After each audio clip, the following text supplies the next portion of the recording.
Will Tesla propel Elon Musk to be the world's first trillionaire? At the turn of the 21st century, the future of the automotive industry looked like, well, pretty much what it has looked like for the previous 100 years. Fossil fuel based in terms of technology and decidedly fossilized in terms of innovation. But in 2003, Tesla was founded. Led by Elon Musk, it has successfully pioneered the electric car and even made its billionaire CEO a candidate for the position of the world's first trillionaire. It might seem like a stretch, with his current net worth at $29.6 billion and so many competitors ahead of him. But it's for the future potential of his countless projects that some believe he has a fighting chance at taking the title. Before we get into that further, let's rewind for a moment to explain how Elon got to where he is and how he got the world to share and support his vision. He was born in Pretoria, South Africa in 1971. Between an abusive father at home and being bullied to the point of hospitalization in school, his childhood wasn't easy. But that did little to curb Elon's creative spirit. At age 9, he taught himself programming. 3 years later, he was earning his first $500 by selling a space-themed game called Blaster. After high school, he moved to Canada and spent a year working any odd job that he could find. Just imagine Elon Musk tending vegetables. Yeah, that happened. His other jobs included cutting logs with a chainsaw and the well-paid but unpopular position of cleaning the boiler room of a lumber mill. Then he enrolled at Ontario's Queen's University and earned money by selling computers and hardware parts from his dorm room. After transferring to the University of Pennsylvania, he rented a 10-bedroom frat house with a friend which they would turn into a nightclub on the weekends. One night of business would cover their entire monthly rent. Having earned his degree in physics and economics, he was about to pursue a PhD at Stanford University. But it was 1995, just about when the dot-com boom was starting to unfold, so Elon's attention was drawn elsewhere. He left Stanford, never to return, and co-founded an internet startup with his brother Kimball. Zip2 was its name, and it was like the 90s version of Google Maps designed for local businesses. At the time, Elon and his brother lived in their office and promoted their idea door-to-door to business owners, most of which were clueless about the internet and its potential. 4 years later, Zip2 was sold and Elon became a millionaire, with not just a few but $22 million in his pocket. He proceeded to reinvest a bit over half of that money and co-founded XCOM, an online banking service. This eventually became PayPal and was bought by eBay in a $1.5 billion deal, earning Elon $180 million after taxes. Just like before, he immediately invested the money into new projects. $100 million was used to start SpaceX and $10 million invested into SolarCity, which would later be acquired by Tesla. And finally, there was Tesla, which in 2004 was a small company going through its initial rounds of investing. Its two founders had met Elon a few years prior and secured his support as he played a key role in raising money for the company. As the company grew and was about to launch its first car, the Roadster, in 2008, Elon was named CEO and product architect.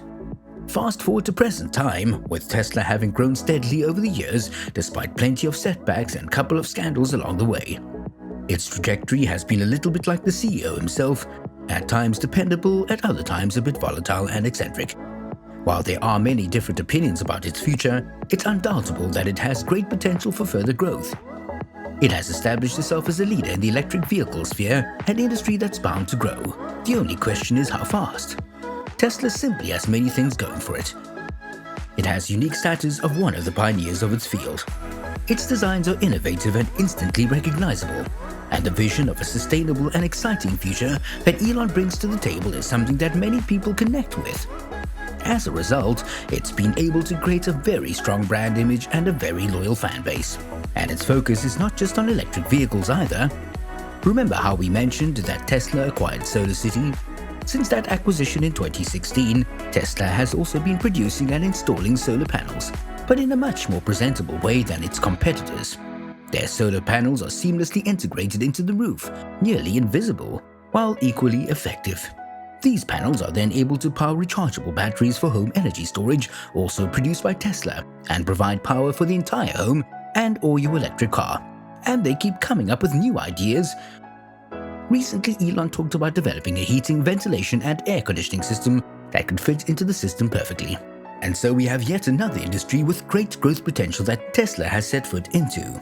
And who knows, companies like Tesla might even survive to see the day when governments realize that supporting sustainable energy technologies is in everyone's best interest. This could then put an end to the uphill battle that electric vehicle producers face when competing with their oil-based counterparts. With that being said, even if Tesla continued to grow rapidly, how much would it have to grow for Elon to have a shot at the $1 trillion mark? That question brings us to his 2018 compensation plan.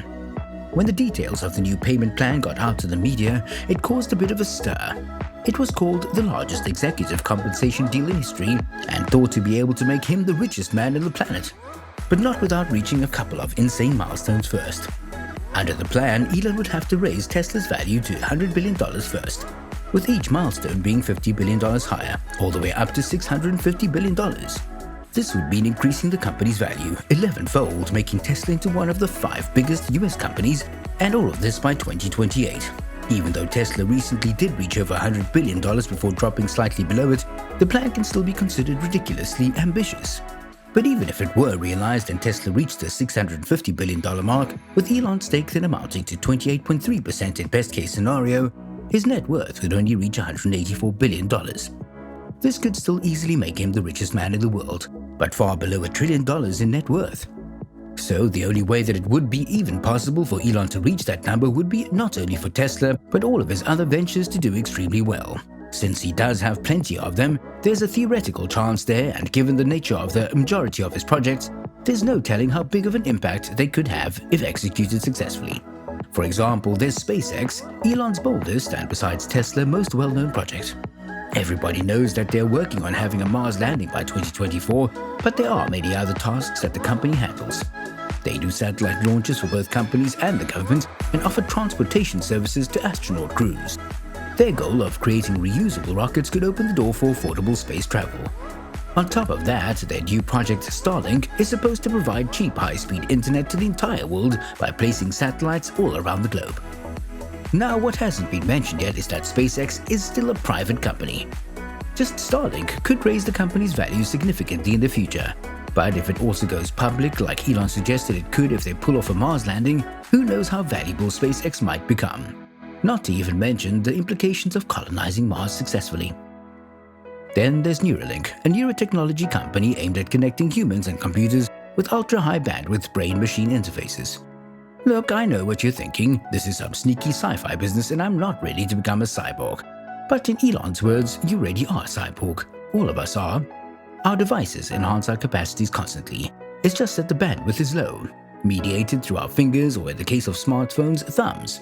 So the idea is to just improve the speed of processes that we already go through with our existing devices. Aside from that, this kind of technology could actually protect us from any potential scary sci-fi scenarios by integrating the human brain with artificial intelligence and giving humans a chance in case of any AI gone wrong situation. Or at least that's what they say. While this might seem very futuristic now, as time goes by, these kinds of technologies might become extremely relevant. Last but not least, we have the Boring Company. This one is of much more immediate relevance. Imagine how many people would be willing to pay to avoid traffic in places like NYC, LA or Chicago. That's what the Boring Company offers by digging tunnels in which cars will be placed on electric sleds and transported to their destinations at the speed of 120 miles per hour. To illustrate what this would mean, Elon has claimed that a trip from LAX to Westwood lasting up to 45 minutes in normal traffic would take only 5 minutes via tunnel. The appeal and potential of this is pretty self-explanatory, so it's only the speed of construction that will dictate how fast this business turns profitable. Well, there you have it. With all these projects, each one more ambitious than the next, who knows how far Elon Musk's net worth will go? What do you think? Is it all castles in the sky or something that's quite probable? Let us know in the comments and support us by liking and subscribing if you enjoyed the video.